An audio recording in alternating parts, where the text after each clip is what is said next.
Bienvenue à notre rencontre, je dis comme ça, hebdomadaire, sur le traitement d'un certain nombre de sujets qui, à mon humble avis, valent la peine d'être traités pour la simple raison s'il n'y a pas de personnes pour crier, interpeller, avertir, encourager.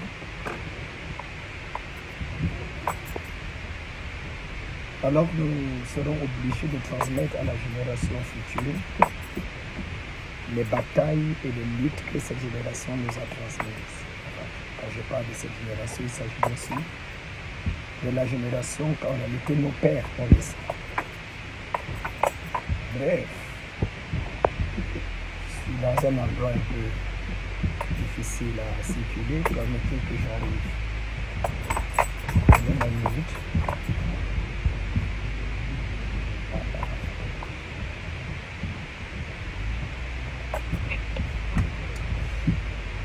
Aujourd'hui, nous allons parler pas trop de la mort de Brian, parce qu'en fait, la bonne nouvelle que nous avons pour ceux-là qui le suivent et qui ont besoin d'informations, vous savez tous que le deuil a été reporté.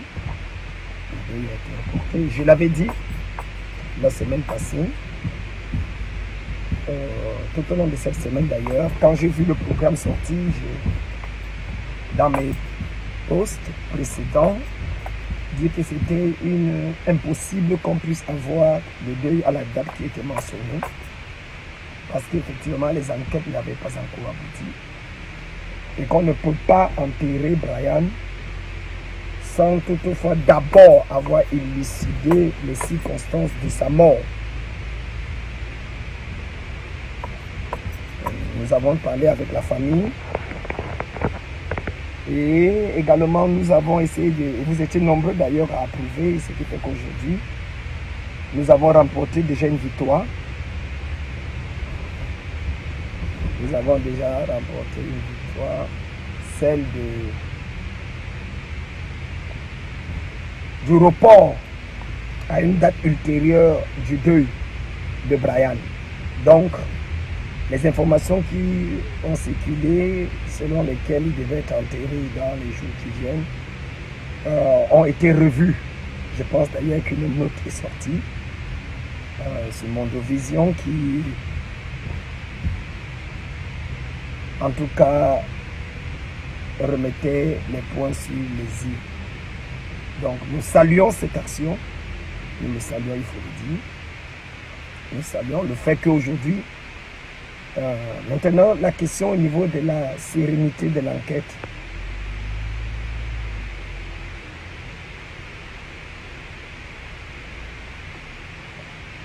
Salut Chou, tu as déjà réfléchi à ma proposition, je vais être ta deuxième femme. Proposition rejetée.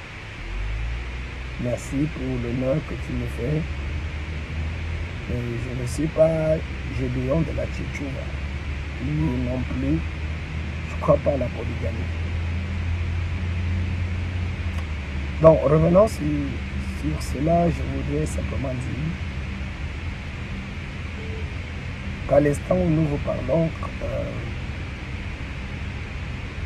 je vous donnerai probablement, d'ici la fin de ce post, des informations sur l'état, la pression de la famille d'Ivana, de ses amis. Bon. Je ne demande pas dans la bataille de ce qui se passe en GCP là-bas, avec les Coco Emilia, avec tout le clan de la Jet Set, hein, les gars des médias là, tous les gars du showbiz qui sont en train de se livrer en spectacle. Moi, c'est pas là. Moi, je ne fais pas assez direct pour le showbiz. Je ne fais même pas assez direct pour être apprécié ou bien pour être... Non, vous le savez aussi bien. La raison pour laquelle je fais ce direct, c'est parce que la justice doit être faite. Moi, je suis contre les réseaux, contre le leadership des réseaux sataniques au sein de la nation camerounaise. Un groupe de personnes qui ont décidé de sacrifier la jeunesse au profit d'un certain nombre d'intérêts égoïstes. Je suis contre trois grands fléaux qui minent notre nation. à savoir l'aristocratie, c'est-à-dire le gouvernement, l'exercice du pouvoir, le maintien du pouvoir, comme la transmission du pouvoir au travers de l'anus, ce qu'on appelle l'aristocratie, qui en réalité n'est pas juste une déviance morale, mais qui arrive au point à être en réalité un principe rituel permettant aux hommes ou aux femmes de pouvoir puiser l'énergie vitale et de détruire les destinées. Alors, de quoi s'agit-il exactement? Aujourd'hui, je voudrais toucher 3 points et puis je vais vous laisser, parce que je dois tenir des émissions sur la nouvelle chaîne de télévision que nous avons mis sur pied, sur satellite, sur Eutelsat. Donc, je dois préparer un certain nombre d'émissions, tout simplement.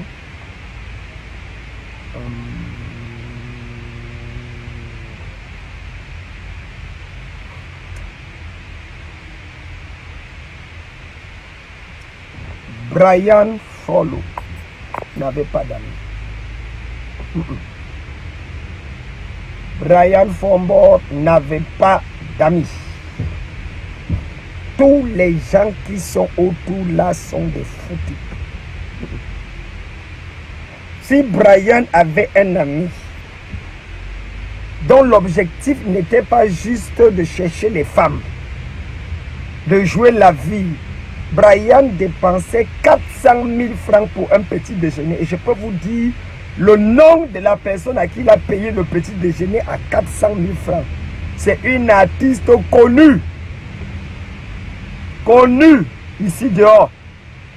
Brian avait pris son téléphone et il a payé le petit déjeuner à cette femme qui est célèbre pute, prostituée, qui est l'une des personnalités les plus suivies en ce moment au Cameroun, pour être sortie avec des personnes considérées comme les grands. Brian avait pris, il avait l'habitude de passer 400 000 pour un petit déjeuner. La question c'est, que faisait Brian pour dépenser autant d'argent? Brian était dans un groupe de personnes. Il a été initié dans un groupe qui se trouve à Yaoundé, un club de personnes où il se retrouvait chaque fois. On les appelle vivre heureux et mourir jeune.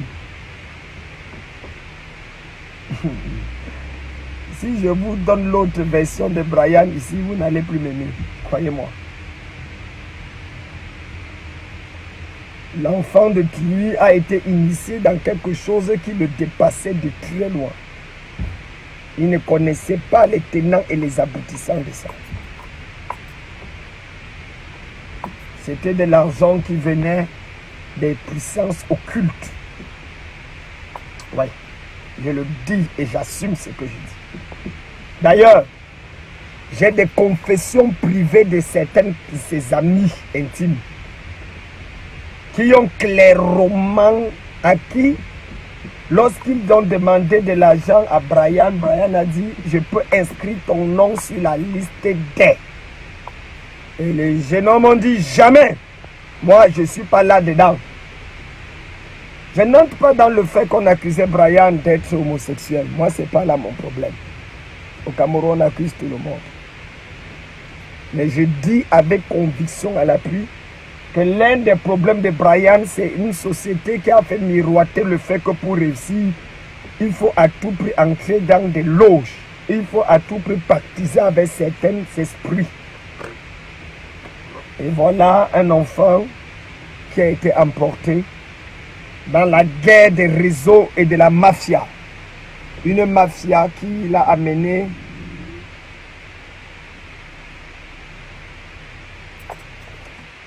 non, il faut que vous me compreniez bien. Il faut que vous me compreniez bien.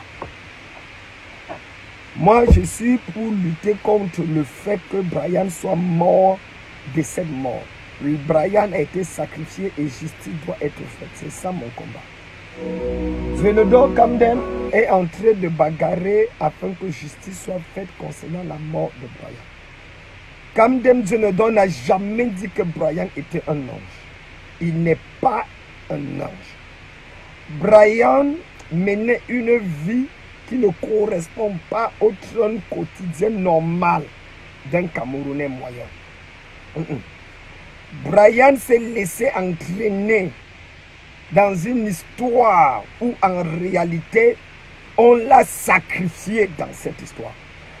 Parce que la mort de Brian ne pouvait avoir lieu que sur la base d'un sacrifice.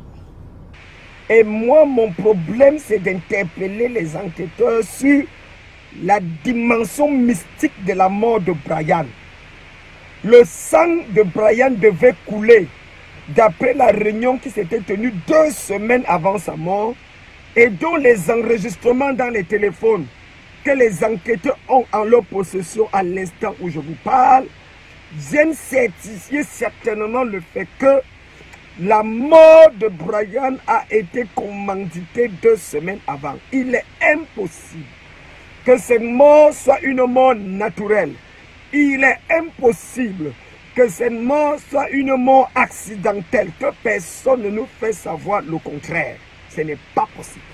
Vous n'allez pas me dire parce que Brian a confessé et il parlait avec une de ses tantes. Une de ses tantes, je le dis bien, je suis en contact avec les gens, certains membres de la famille, où Brian disait clairement et que s'il part, il demande pardon. Parce que les témoignages sont multiples. Nous le savons tous. La manière que Brian dépensait l'argent est un indicateur du fait que ce gars savait que d'une manière ou d'une autre, something is wrong with him. Il faut qu'on soit clair. Je ne défends pas la vie de Brian. Je défends la mort de Brian. Faites la nuance. Je pense que nous sommes assez tous intelligents pour comprendre. Je ne défends pas la vie de Brian. Je lutte par rapport au sacrifice de Brian. On l'a tué et les personnes ne doivent pas rester impunies. C'est de ça qu'il s'agit. Je le redis encore. Des personnes dont nous pouvons citer les noms. Parce que moi, je ne comprends pas comment un jeune homme peut dépenser autant. Et d'ailleurs, ce n'est même pas lui seul. Ils sont là nombreux à Yaoundé, à Essos, à Bastos. Des gens que les parents ont sacrifié et ils dépensent même plus que les parents mélangés. Ils vivent sans à l'heure, plus que des ministres. Ce sont des personnes là à qui on place les totems dans le ventre des jeunes filles aujourd'hui. La plupart des jeunes filles brunes que vous voyez, des stars que vous voyez, ont un problème de totem dans le ventre. C'est la raison pour laquelle elles ont presque la plupart des problèmes de bas-ventre. Et faisant de l'exorcisme depuis pratiquement 30 ans, j'ai rarement vu une fille brune de teint clair venir dans une de nos réunions sans être possédée par un esprit de Mami Wata. D'ailleurs, l'une d'elles était arrivée un jour dans mon bureau et on a discerné 4 démons dangereux dans sa vie. Et chaque démon a commencé à se manifester. Lorsque nous lui avons parlé des 4 démons qui se manifestent, et on a chassé l'esprit, elle ne dormait pas la nuit, il y avait quelque chose qui marchait dans son ventre, c'était le totem qu'un ancien directeur qui gérait l'histoire de... comment on appelle l'histoire des trucs de... Une structure alliée à l'électricité, à la sonnelle au Cameroun. Cet monsieur avait gagné tellement de contrats, il était même très connu, avait placé le totem dans le ventre de cette jeune fille de 25 ans. Elle était brune, il avait mis le totem dans son ventre. Donc quand nous faisons les délivrances, il y a un 4e démon qui était un esprit de séduction. On appelle ça l'esprit de Jézabel. Lorsqu'on a dit qu'on va chasser, la jeune femme a dit non. Chassez les 3 esprits, mais laissez l'esprit de Jézabel. J'étais pasteur à Soie. Quand une jeune fille se lève vers 5 h du matin, vient frapper à la porte. Il dit, papa, j'ai dit, qu'est-ce qu'il y a? Il dit, priez pour moi. Cette jeune fille était à l'université de Soie. Elle roulait en RAV4. Ça, c'était il y a de cela quelques années.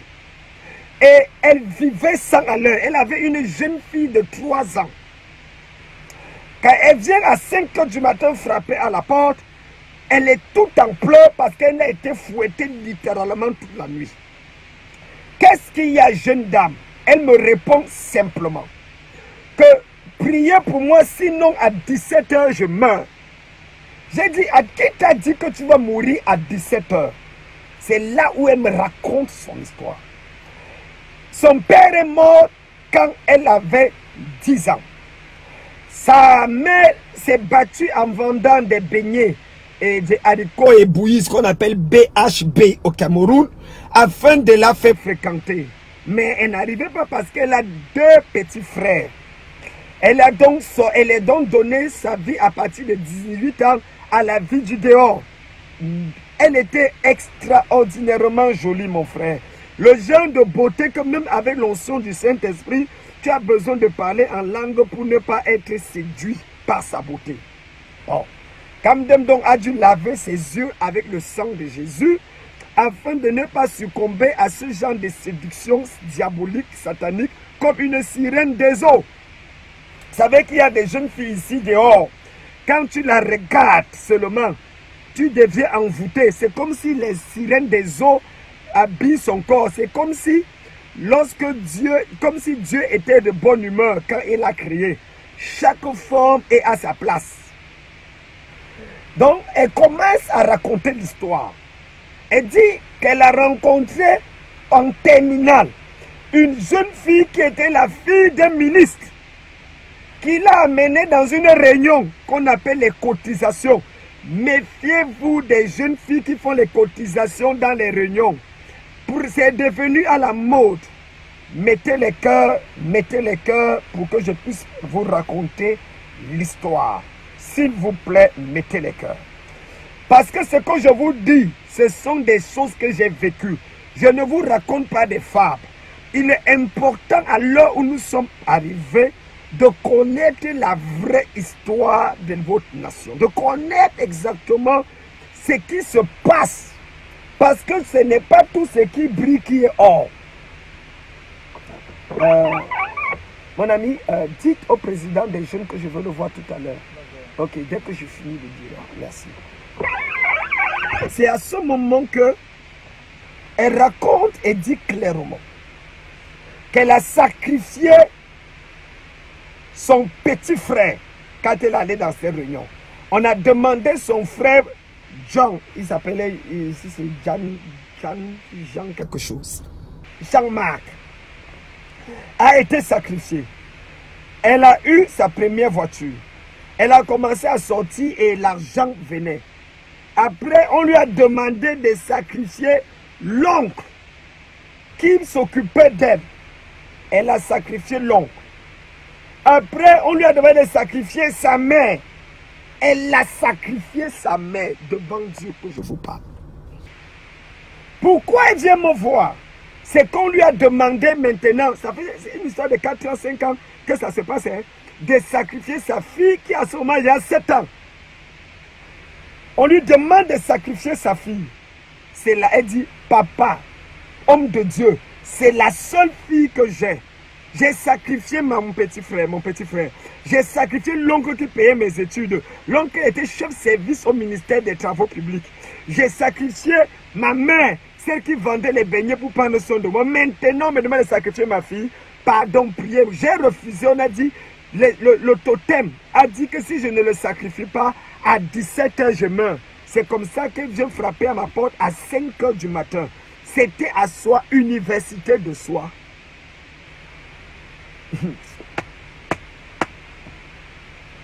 Je vous dis la vérité, je n'ai pas prié pour cette fille. J'ai regardé la fille, une jeune fille d'une vingtaine d'années, elle n'avait pas 30 ans. J'ai regardé les yeux, j'ai regardé la forme, j'ai cherché quel bâton ou quel caillou je veux cogner sur sa tête. Je me demandais si tuer ce genre d'individu est un crime. J'ai regardé la fille. Je lui dis, tu es professeur agrégé en sorcellerie. Kangem ne peut pas prier pour toi. Va mourir. Tu tues ta propre mère. Tu tues ton oncle qui prend soin de toi et t'est inscrit à l'université. Tu tues ton propre petit frère. On demande ta fille et toi tu viens maintenant faire semblant comme si tu étais, je dis, pouvoir mourir. D'ailleurs, si le totem là te rate, si l'esprit de Mami Wata là te rate, moi-même je ne vais pas te rater. 17h, assure-toi que tu es morte. Si tu ne meurs pas à 17h, moi, à 18h, je vais envoyer un démon venant loin de l'enfer qui va finir avec toi. Je vais envoyer pour finir avec toi.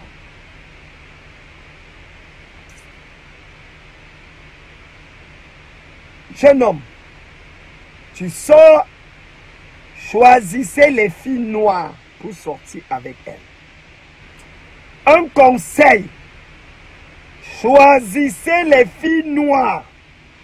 Ne fais pas l'erreur d'entrer dans une relation avec une fille claire, métisse, brune ou jaune.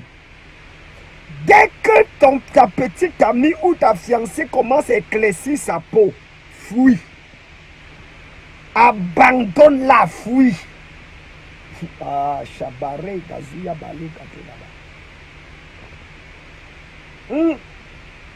Les produits que les jeunes filles mettent sur le corps pour éclaircir la peau là, ce n'est pas juste des produits. Il y a ce sont des attirances diaboliques, sexuelles et démoniaques dans le but de te sacrifier avant le temps. Tu vas remarquer que les filles méchantes là ne meurent pas vite. Vérifie, tu vas voir. Elle ne meurt pas vite.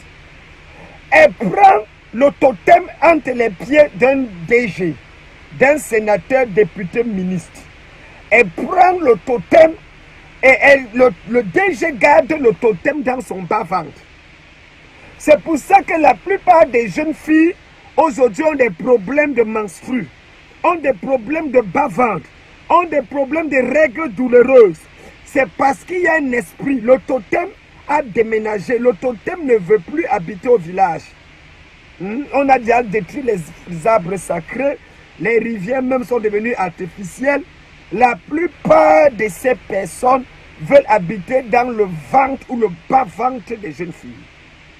Donc toi, jeune homme étudiant, tu vois une jeune fille brune, tu cours là-bas, dis, hey, c'est elle que je vais prendre.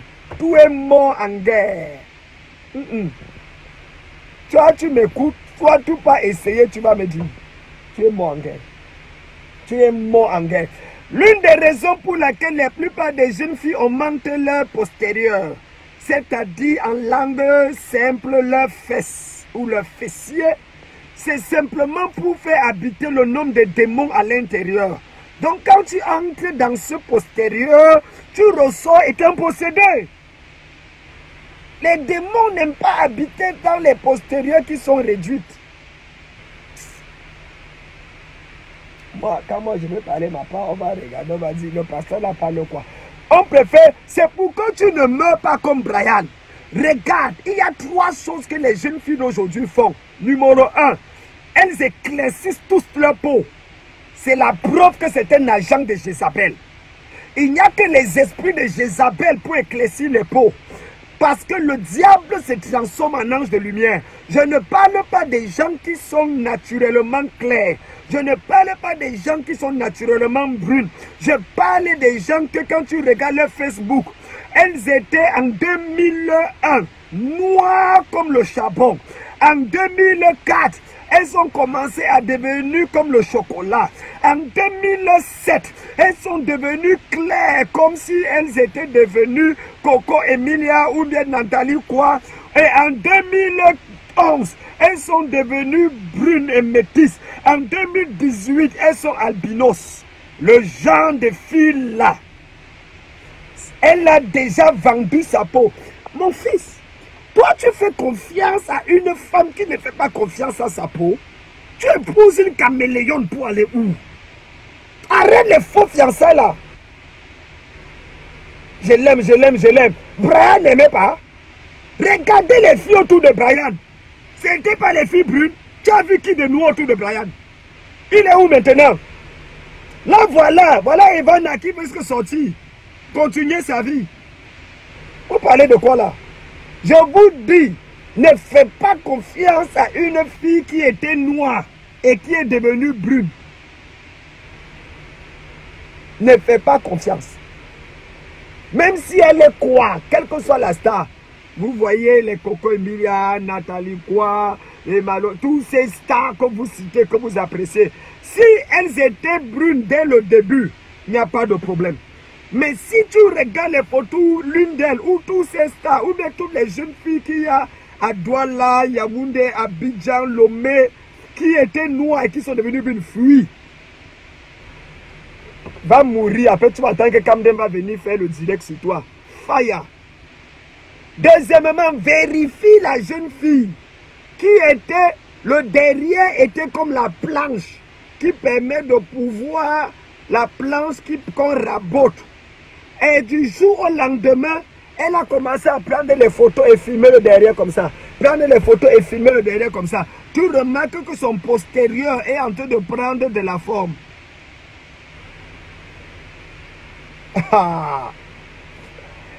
La plupart de ces personnes remplissent leur derrière, augmentent leur devant uniquement pour que les démons viennent habiter à l'intérieur. Fuis.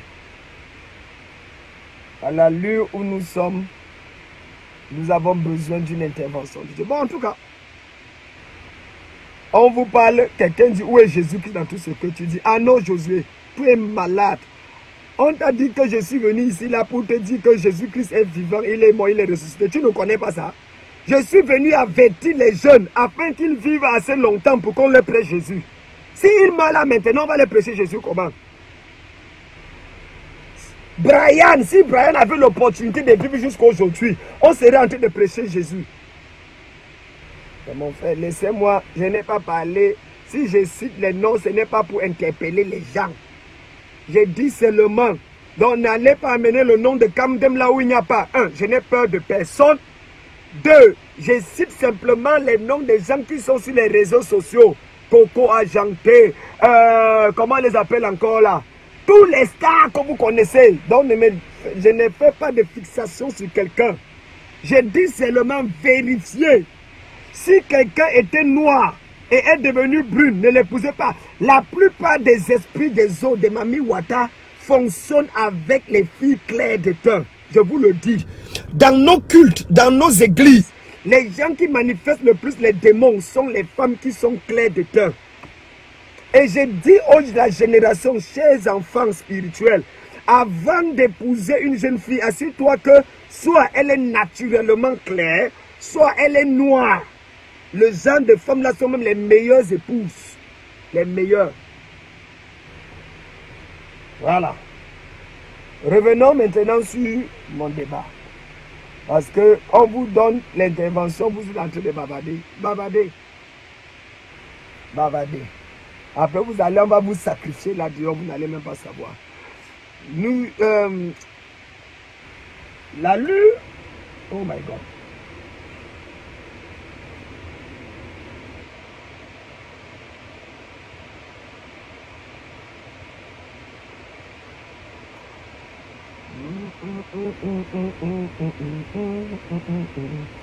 Et puis, je ne connais pas une seule fille brune qui a un seul petit ami.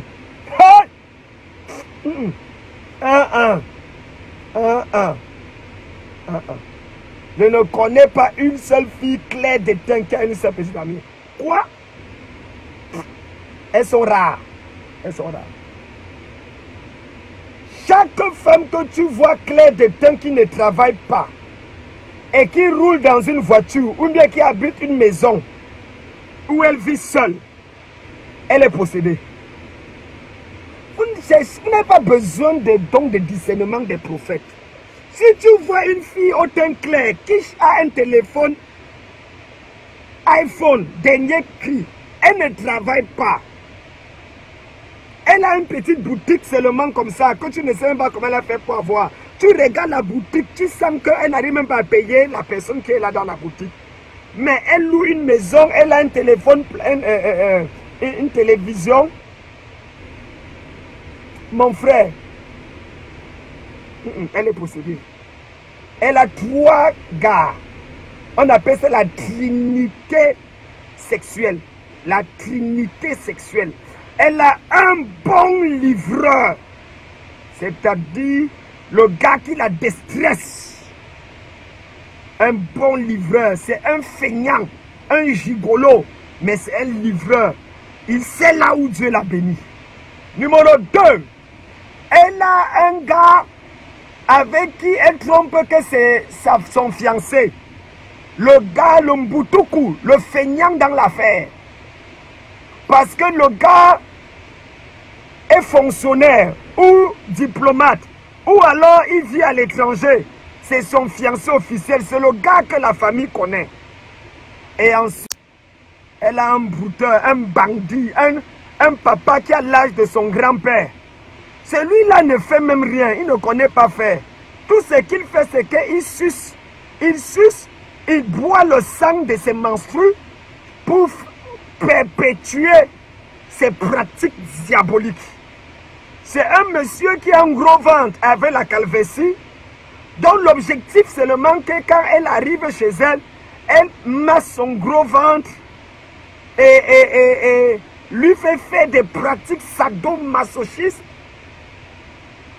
lui fait faire des rapports en nature, et il lui donne 1 million ou 2 millions pour un seul coup. C'est avec l'argent là qu'elle va donner au gigolo qui lui va venir finir le travail sexuel.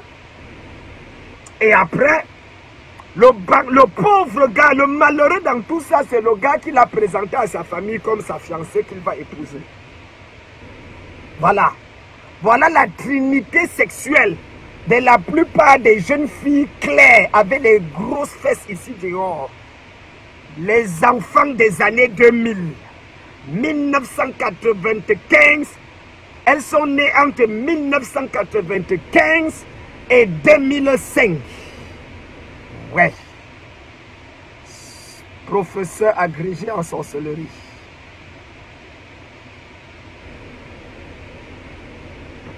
Voilà. Oh, vos histoires là-bas. Brian a été victime, non? Allez-y aussi. Je voudrais simplement dire, le divorce est mauvais. Le divorce est mauvais. Avant de t'engager dans une relation, va voir le pasteur ou le prêtre. Demande-lui de faire l'exorcisme sur ton fiancé ou ta fiancée, s'il te plaît. Qu'il commence la délivrance. Esprit de séduction sort, esprit de Jézabel sort, esprit de ceci sort. Si elle ne réagit pas, elle est encore bien. Avant d'épouser quelqu'un, amène-le chez un prêtre exorciste ou chez un prophète qui commence à faire les incantations. Sort au nom de Jésus. Esprit de DG, esprit de DG de ceci, esprit du ministre tel, esprit de ceci sort. Si elle ne manifeste pas, qu'il cite tous les noms des nouveaux riches. Si pendant qu'il cite les noms, elle ne fait pas... Voilà, elle a encore plus. Va l'épouser. Sinon, tu vas dormir avec Mami Wata chez toi. Tu vas dormir avec Mami Wata et tu vas comprendre le coup. Mon Dieu, mon Père, où est-ce que je suis en train de parler de...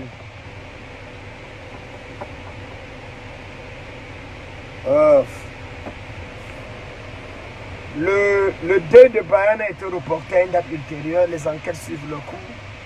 Nous restons confiants que les gens du CED sont en train de faire un travail remarquable. Continuons à crier. J'ai appelé dernièrement les jeunes à pouvoir faire un état, un écho de la situation. Je pense que de manière aussi claire, il faut qu'on arrive à une situation dans laquelle, si nous baissons les bras, le dossier risque d'être bâclé. Il ne faut pas que ce soit bâclé. On ne peut pas enterrer Brian sans que la situation ne soit véritablement prise en compte.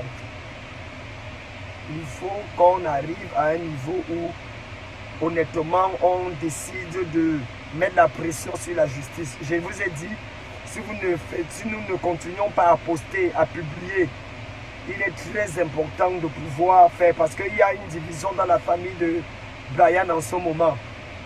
Il y a une division dans la famille de Brian, les oncles, les tantes, certaines personnes qui ne sont pas assez nantis, ils veulent prendre de l'argent pour étouffer l'affaire. Je vous assure, il y a de l'argent quand il est circulé. L'argent de Brian Faretti, l'argent qu'il donnait dehors, il ne donnait rien dans sa propre maison. Je vous dis la vérité, vous savez, l'argent qu'il avait, c'était l'argent où il faut dépenser dehors. Je peux vous donner des informations sur la famille de Brian aujourd'hui. Mais simplement, ce que je peux dire, c'est que nous devons l'enterrer. Moi, je ferai un direct sérieux sur les erreurs de Brian. Je ne peux pas en parler maintenant, parce qu'il faut respecter la mémoire de ce jeune homme et permettre à ce qu'on puisse d'abord l'enterrer. Et que les enquêtes sur le fait, c'est l'issue de cette enquête qui va déterminer que j'expose les vérités que j'ai ou pas. Faut pas, parce que j'ai entendu les gens répéter beaucoup de choses que j'ai dit. On dit, le pasteur Djenodor Kamdem a dit, le pasteur Djenodor Kamdem a dit, et on est en train de me citer dans ces choses. C'est vrai que je n'ai pas peur d'être cité, mais simplement, il ne faut pas que je biaise l'enquête. Je veux voir où ça va arriver, et à partir de là, je pourrai intervenir. Néanmoins, je voudrais interpeller les gens sur le pouvoir en place. Il y a un nombre de sacrifices qui est prévu par rapport. Je voudrais interpeller la jeunesse camerounaise encore sur un autre élément. J'ai eu le privilège de réussir ma vie au Cameroun étant jeune. J'ai eu le privilège de côtoyer les ministres étant jeune, de côtoyer les DG. Mon nom a été cité parmi les gens les plus riches au Cameroun. Ce n'est pas le secret pour quelqu'un. Mon niveau de vie n'avait rien à dire avec les gens du showbiz. D'ailleurs, je me rappelle qu'on m'avait interviewé pour dire que Samuel Eto'o a une montre de 7 millions. J'ai dit, Samuel Eto'o, il a 5 millions. Pourquoi moi, Dieu ne doit quand même pas avoir une montre de 7 millions? Je me rappelle, j'étais en Afrique du Sud, quand on m'avait offert une montre de 14 millions en Afrique du Sud. Ça a été offert par l'un des... C'était totalement en or et en diamant. En fait, je ne sais pas combien de carats c'était, je ne me rappelle plus. Mais j'avais reçu cette montre. Une montre Rolex d'ailleurs. Mais ce n'est pas ça le plus important. Donc je ne suis pas là pour parler des richesses. Je suis là seulement pour interpeller et dire qu'à l'heure où nous sommes arrivés, il est très important de s'engager à suivre le Seigneur. Il est très important de voir un abri en Jésus-Christ parce que c'est la seule personne qui peut nous sauver. Si je suis en vie aujourd'hui, ayant lutté contre les réseaux sataniques au Cameroun, ayant lutté contre les réseaux sataniques un peu partout, j'avais été invité par la Voix de l'Amérique, Voice of America, la Voix de l'Amérique. J'étais à Washington où j'ai dû intervenir lorsqu'on fermait les églises au Cameroun. D'ailleurs, je profite même pour faire un rapport parce que j'ai parlé de la fermeture de l'église de Rodrigue. Et puis les gens ont, il y a un direct qui est passé par-dessus. Moi, je n'ai absolument aucun problème avec mon jeune frère. Simplement pour rappeler aux gens qu'il doit avoir une voix qui doit parler à la nation. Et moi, je lutte contre toute forme d'injustice sur quelque plan que ce soit. La plupart des hommes de Dieu qui sont ici au moment au Cameroun et qui font du bon travail sont des enfants spirituels ou encore des petits frères sur le plan spirituel parce que ce sont des gens des années 2000, c'est la génération 2000 à 2020. Ce n'est pas la génération 90. Moi, je suis de la génération des années 80, c'est en 88 que je donne ma vie au Seigneur. Et c'est en 91 que je commence l'église, que j'ouvre une église, 1991. Donc parfois, il faut faire la différence. Il ne faut pas mélanger. Ce n'est pas parce que je suis beau et frais que je suis jeune. Je suis de la génération d'avant. Je fais partie des pères de nouveaux mouvements de réveil en francophonie. Quand je parle de la zone francophone, je suis de la même génération que les Kakou Sévérin. Voilà, c'est que Kakou Sévérin était en Côte d'Ivoire, Kamdem Djenodor l'était au Cameroun. Il faut que ce soit clair. C'est que Kakou Sévérin était en Côte d'Ivoire, Djenodor Kamdem l'était au Cameroun. Nous avons, dans les années 91, 92, 93, 94, au nom du Pago, organisé des croisades dans tout le territoire de l'extrême nord, le nord, la Damawa. Nous avons secoué la nation. à l'ouest. Beaucoup de grands bishops, apôtres et archevêques aujourd'hui étaient nos fils spirituels. Il faut que ce soit clair. Je n'ai pas de choses. D'ailleurs, rares sont des prédicateurs, en dehors peut-être du professeur Zachara Stanifomu, qui est un père pour moi, qui ont écrit 30 livres. Je suis à 32 livres, ouvrages écrits de mon vivant. 32 ouvrages, ça fait de moi l'un des écrivains les plus prolifiques au Cameroun en vie. L'un des écrivains les plus prolifiques. Le thème que vous voulez en tout cas. Voilà, ça s'appelle le Pago. Émeric Etamé le reconnaît, le Pago. Non, je ne suis pas là pour les vues. Ce n'est pas les vues qui m'intéressent. Dieu a dit ce que je voulais. Je ne suis pas là pour les vues. Je suis juste là pour pouvoir interpeller les gens par rapport à la situation. Lundi, certainement, je reviendrai avec des informations assez intéressantes par rapport à les choses. Ce sont ses amis qui l'ont tué. Pour Boris, ses amis ou pas. Mais tous devaient être interpellés en ce qui me concerne. Tous les amis de Boris devaient être interpellés. D'ici lundi, je vous donnerai la suite de l'enquête et puis nous pourrons en parler. Et la grâce de Dieu sera manifeste. En tout cas, qu'il me soit permis de vous y aller sur la page Dr Djenodor Kamdemnunga. Et là, vous pourrez... Maître Datoga, ne viens pas avec la sorcellerie ici. Tu es quel genre de grand maître? Que le Seigneur vous bénisse. En tout cas, nous restons contents. Nous bénissons Dieu pour le travail qui a été fait. Que le Seigneur vous bénisse. Merci beaucoup.